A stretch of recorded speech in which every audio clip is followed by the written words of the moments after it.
पीपीएमपी अगूणो सूबाई वजीर बहादुर अगवान जियालन जो हमदर्द नवाबजादा मीर नादिर अली खान मक्सी तंजीमी दौरे ते नसीराबाद पहुतो। पीपी जिले कंबर जो जनरल सेक्रेटरी हाजी मोहम्मद पुन्हल सूमरो पिण साणस गड हुयो।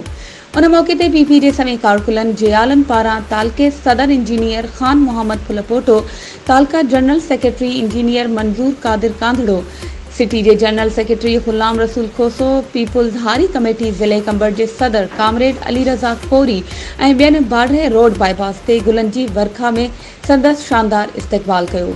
जंहिं बाद पीपी तालका नसीराबाद जे जनरल सेक्रेटरी इंजीनियर मंजूर कादिर कांधड़ो पारां खेसि आजियाणो ॾिनो वियो।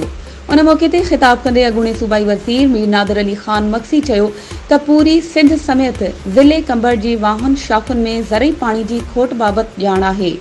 वफ़ाक़ी वज़ीर पाणी सैयद खुर्शीद शाह के पिण ज़िले कंबर में पाणी जी खोट बाबति आगाह कंदसि। पीपी पूरी सिंध में बलदियाती इलेक्शन में स्वीप कंदी नसीराबाद में पार्टी जी टिकट होल्डरनि जी मुखालफ़त कंदड़नि खे इहो चवंदसि त पंहिंजो क़िबलो दुरुस्त करे तीर जे निशान जे ख़िलाफ़ साज़िश बंदि कनि।